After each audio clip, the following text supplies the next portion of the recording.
His skin grey from a lack of oxygen and dizzy from low blood pressure, Valeri could be in the early stages of cardiac arrest. Can you just jump in the buggy, please? Sometimes it's really hard to point something out, especially if they don't know their surroundings. So we put her in the front of the buggy with us, and we drove. Buggy to Central. We got someone pulled out the water, second ramp. We can't find them yet. Can you get on the bino? Something going on. I can't work it out yet. Just wait, Gates. Wait a minute till I find out. Information is patchy. Can you just ask him what it's going on? I don't know what's happening yet. But it's clear someone has been pulled out of the water. Second ramp. Roughly second ramp. Corey fears a drowning may have occurred. Every time you approach an incident, you take it on board what it could be, and you really hope that it's not. Yeah, we're on scene now. Thank you. Thank you. We could see that he was laying face down, and it was like, wow, like how's this happening? No, you got pulled out by the van. 80-year-old Valeri has been pulled from the water, barely conscious and struggling to breathe. You try and, get as much information as you can from their friends or whoever else was there that saw it. It's drowning or something. It was rolling on the waves. Valeri had to be pulled from the water by members of the public. Each of us grabbed an arm and a leg and helped him all the way out until we got some extra help out here. Fearing that Valeri may be on the verge of a heart attack, Jake and Yatesy bring the defibrillator.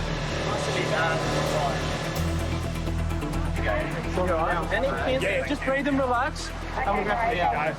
Valeri's wife watches on. We just needed to get the oxygen on him as soon as possible and try and open his airways and help him breathe on his own. So this is just strong oxygen to make him feel better straight away, and then we'll go from there.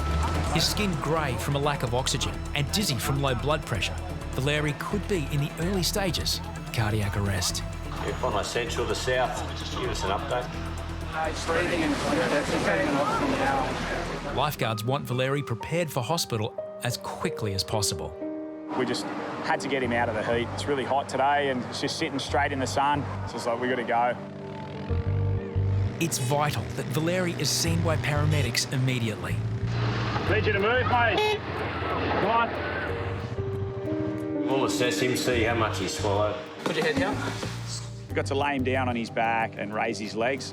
Just get the blood sort of tilting back towards his head. Feels sick in this. He didn't swallow it. Always put him on oxygen. I was still a little bit dizzy. He's feeling really dizzy. Sure. So you guys have to bring him in. He's a big guy. He's about to, as we found out, he's about to turn 80. And I think he just, maybe a wave went over the top of his head and sort of got a bit scared, or he might have gone a bit deep and lost his footing. Paramedics need to understand what happened to Valeri in the water. You feel nauseous? You feel like you've been sick? Vomit? Sure, no. Haven't hit your head? Just no. No? Just a little bit A little bit dizzy? dizzy. Okay, just relax, Valeri. It's all right. You're not lightheaded or anything? Breathing okay? Get some good breaths, nice and slowly. Yeah. You feel okay? Not dizzy? No. During the assessment, Valeri's condition improves. Okay, colour too? It's coming back? Absolutely normal. Yeah. Because he was blue, Okay. white. So it's coming back nicely, yeah? The medical emergency may be over, but Valeri still has other pressing needs. We just need a toilet. Need a toilet? He needs a toilet. Can you take him to the car with me? Yeah, of course. There you go. Hallelujah. What a service! Yeah, that's it. It's only in Australia. Is it? No, anything for Santa Claus. Is it your Santa? Hey? Anything for Santa Claus? I owe him big time. Слышишь, Santa Claus, 25.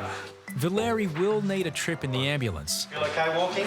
but instead of hospital, it'll be a lift to his car. Yeah, good evening, ladies and gentlemen. The lifeguards have taken the red and yellow flags down for the day, so the beach is closed. Essentially, you are swimming at your own risk. If you are not a strong swimmer, we do recommend you go home and come back tomorrow. Thank you.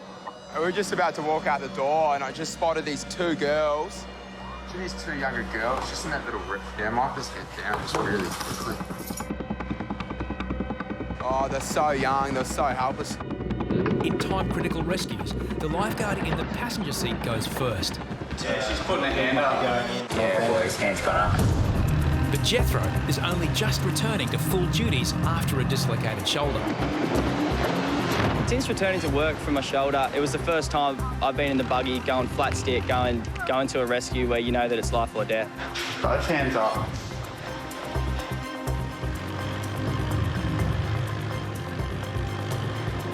I cleared that area out before I came up, about 10 minutes ago. There was a thought in the back of my head that, like, this is the first time you're going to paddle real hard. Go.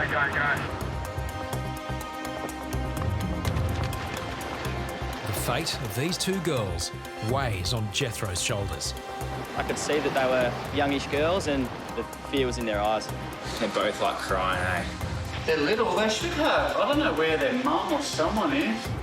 They were screaming for help when I was paddling out, so you just got to go. You got to go hard. They might not make it in. You really don't know how long they got left in them to fight.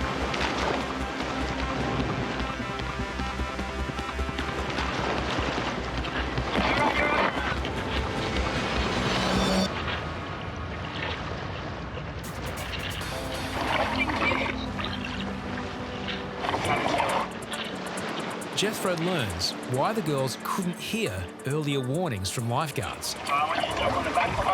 Because they're deaf. They looked at each other in a weird way, as if like to acknowledge what was going on, and they worked together as a team, and yeah, never seen anything like it.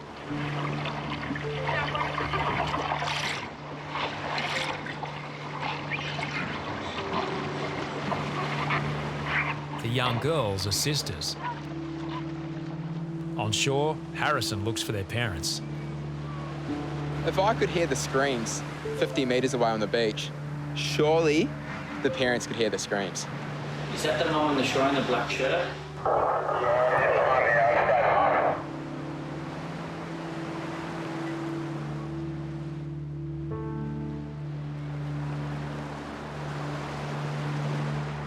It's the grandmother. She's deaf. The grandmother has been trying to signal the girls for the last 10 minutes. She was on the water's edge helpless. She couldn't let anyone know that her kids are in trouble. She couldn't run up to us, you know. She just started doing sign language to me, and I felt my heart sunk a bit, actually.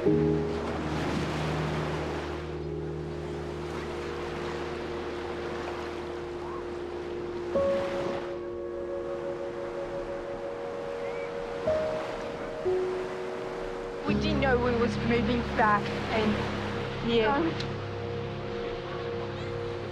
Me and Samantha thought it was going to be fun way back, but we would drown because water splashed over my face. I told Samantha, why say help?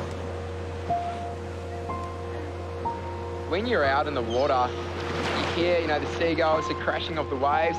They couldn't hear anything. Not being able to hear anything or knowing that the lifeguard's coming to get you, that'd be your worst nightmare. I learned from school about RIP, and I thought it might be RIP, so I do follow what teacher taught us. So help, yeah. Jethro's first serious rescue since returning to full duties is a resounding success. Down here we see people from so many different walks of life, and it definitely makes you reflect and realise how good our job is down here at the beach. Thank you. When you rescue two girls like that, yeah, it feels really good to send them home.